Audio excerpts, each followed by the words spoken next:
Hello students, welcome to study Khazana. मेरा नाम है सलमा खान और आज हम मोशन का थर्ड लेक्चर करेंगे जिसमें हम पढ़ेंगे सर्कुलर मोशन के बारे में।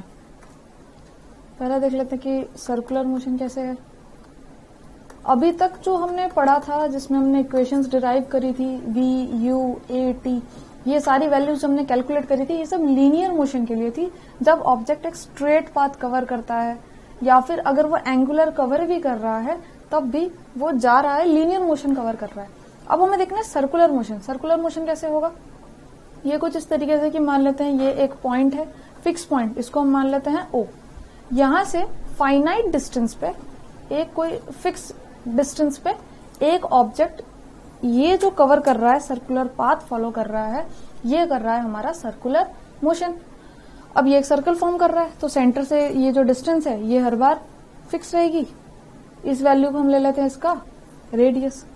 तो ये हो गया ऑब्जेक्ट का सर्कुलर मोशन। इसका एक एग्जांपल हो सकता है जैसे कि अगर हमने किसी चीज को बीच में से टाई कर दिया किसी ऑब्जेक्ट को थ्रेड से और फिर हम उसको एक फोर्स देते हैं। इसके बारे में हायर क्लासेस में वैसे डिटेल में सेंट्रीपिटल फोर्स इसको कहते हैं। तो सेंटर से एक फोर्स देने की वजह से जब ऑब्जेक्ट एक फाइनाइट डिस्टेंस पे सर्कुलर मोशन कर रहा होता है तो ये है हमारा सर्कुलर मोशन। अब इसको हम कहते हैं यूनिफॉर्म सर्कुलर मोशन। जो हमारा टॉपिक है वो है यूनिफॉर्म सर्कुलर मोशन।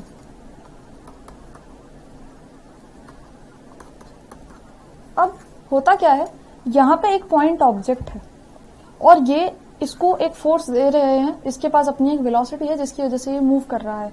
अगर ये फोर्स इसको सेंटर के टुवर्ड्स ना लगे तो क्या होगा, ये ऑब्जेक्ट स्ट्रेट मूव करेगा, पर ये मूव नहीं कर रहा है। सेंटर पे एक फोर्स लग रहा है जिसकी वजह से ये हर बार राउंड मूव कर रहा है, इस तरीके से मूव कर रहा है। इसका मतलब है कि ये हर एक पॉइंट पे अपनी डायरेक्शन चेंज कर रहा है। अगर डायरेक्शन नहीं चेंज करेगा तो इस पॉइंट से तो ये स्ट्रेट पाथ चला जाएगा, इस तरीके से कुछ चला जाएगा। इस पॉइंट पे ये ऐसे चला जाना चाहिए। हर एक पॉइंट का एक जो स्ट्रेट है जो कि सेंटर से 90 डिग्री फॉर्म करेगा राइट एंगल पे, वो स्ट्रेट चला जाना चाहिए। पर हो क्या रहा है, एक्चुअली में ऑब्जेक्ट सर्कुलर घूम रहा है। इसका मतलब है हर एक पॉइंट पे पहुंचने के बाद ऑब्जेक्ट अपना डायरेक्शन चेंज कर रहा है, तो इसीलिए उसको यूनिफॉर्म सर्कुलर मोशन कहा गया है। अब लीनियर मोशन के केस में क्या था, अगर वेलोसिटी कांस्टेंट है तो एक्सेलरेट हो ही नहीं रहा है, एक्सेलरेशन जीरो है, ऑब्जेक्ट का कोई एक्सेलरेशन नहीं है क्योंकि वेलोसिटी कांस्टेंट है। सर्कुलर मोशन में क्या है, सर्कुलर मोशन में हमारे पास वेलोसिटी कांस्टेंट है पर फिर भी हम इसको एक्सेलरेटेड मोशन कहेंगे। Uniform circular motion uniformly accelerate. Uniform जो सर्कुलर मोशन है ये एक्सेलरेटेड मोशन है, इसमें एक्सेलरेशन हो रहा है। एक्सेलरेशन इस केस में जीरो नहीं है। क्यों नहीं है, क्योंकि ऑब्जेक्ट की वेलोसिटी कांस्टेंट है लेकिन वो हर पॉइंट पे अपना डायरेक्शन चेंज कर रहा है। इसके लिए एक छोटा सा फॉर्मूला देखेंगे। ये सर्कल हो गया, ये इसका रेडियस हो गया। वेलोसिटी का फॉर्मूला होता है हमारे पास डिस्टेंस पर यूनिट टाइम। इस केस में क्या हो रहा है, अगर ये ऑब्जेक्ट यहां से चलना शुरू करता है तो ये पूरा पाथ इस तरीके से फॉलो करेगा। एक ऑब्जेक्ट ने अगर ये पूरा पाथ फॉलो करा तो इसने सर्कल का क्या सरकमफेरेंस कवर करा। तो यहाँ पे डिस्टेंस एक सर्कुलर राउंड के लिए हम ले सकते हैं इसका सरकमफेरेंस। सरकमफेरेंस का फॉर्मूला होता है 2πr/t। सर्कुलर मोशन में डिस्टेंस हम कुछ इस तरीके से कैलकुलेट करेंगे। क्वेश्चन से समझ लेते हैं। सपोज सर्कुलर मोशन है जिसमें हमें ऑब्जेक्ट का ये सर्कल है और ये रेडियस है, तो रेडियस हमें गिवन है कुछ 7 मीटर्स और डिस्टेंस कवर कर रहा है, ये टाइम ले रहा है 10 सेकेंड्स।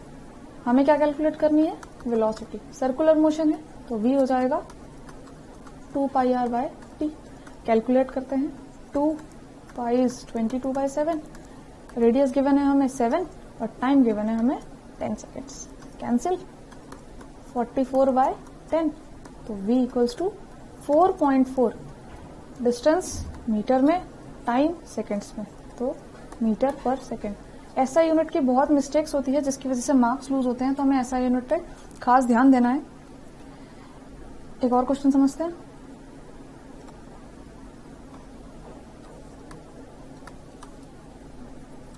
अब मान लेते हैं कि हमें रेडियस नहीं गिवन, मान लेते हैं कि हमें सरकमफेरेंस दिया हुआ है, सरकमफेरेंस दिया हुआ है 21 मीटर, और इसी तरीके से इसके लिए हमें वेलोसिटी दे दी गई है। इस बार मान लेते हैं वेलोसिटी दी हुई है 3 मीटर पर सेकेंड।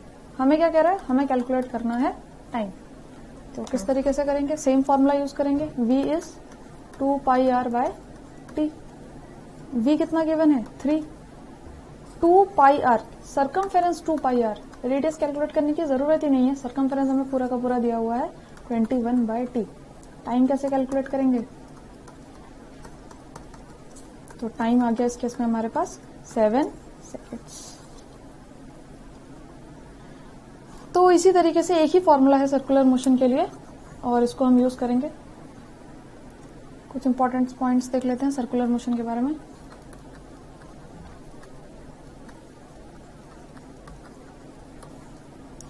सर्कुलर मोशन में सबसे पहले तो स्पीड का फॉर्मूला यही रहेगा 2 पाई आर बाई टी। इस केस में अगर हमें डिस्प्लेसमेंट निकालना हो तो नंबर ऑफ रोटेशन से करेंगे, जैसा कि पहले लेक्चर में हमने कैलकुलेशन सीखा था कि डिस्टेंस कवर क्या हो जाएगा, टोटल पाथ कवर हो जाएगा। और अगर हम डिस्प्लेसमेंट की बात करेंगे तो उसमें हमें नंबर ऑफ राउंड कैलकुलेट करके और वो वैल्यू चेक करनी है कि ऑब्जेक्ट कहां पर है और फिर इनिशियल से फाइनल पोजीशन के बीच में शॉर्टेस्ट पाथ को देखना है। सेकेंड बात, ये जो हमारा सर्कुलर मोशन है ये है हमारा एक्सेलरेटेड मोशन। अगेन मैं बता देती हूँ कि अगर हमारा ऑब्जेक्ट लीनियर मोशन कर रहा है और वेलोसिटी हमारी कांस्टेंट है तो ऐसे केस में एक्सेलरेशन हमेशा ही 0 रहेगा। Velocity constant, acceleration 0। कब, लीनियर मोशन में, जब ऑब्जेक्ट स्ट्रेट पाथ फॉलो कर रहा है। और अगर हम सर्कुलर मोशन की बात करें तो v कांस्टेंट ही रहेगा, हर पॉइंट पे v कांस्टेंट ही रहेगा, क्योंकि वो क्या कर रहा है, अगर ये सर्कुलर मोशन है तो हर पॉइंट पे वो अपना डायरेक्शन चेंज कर रहा है। वेलोसिटी कांस्टेंट, बट क्योंकि डायरेक्शन चेंज हो रहा है तो इसीलिए acceleration is never equal to 0। तो इस केस में सर्कुलर मोशन को हम क्या कहेंगे, uniformly accelerated motion. Circular motion कैसा है हमारा, एक्सेलरेटेड मोशन है, क्योंकि वो डायरेक्शन चेंज कर रहा है। यही इक्वेशंस हम सर्कुलर मोशन में भी अप्लाई कर सकते हैं और इसको डिटेल में नेक्स्ट लेक्चर में हम और न्यूमेरिकल्स करेंगे कि कैसे इक्वेशंस ऑफ मोशन को अप्लाई करके डिफरेंट हम वैल्यूज कैलकुलेट कर सकते हैं। सर्कुलर मोशन में कौन सी वैल्यू दी होने की वजह से कौन सी वैल्यू और कैलकुलेट कर सकते हैं। Thank you.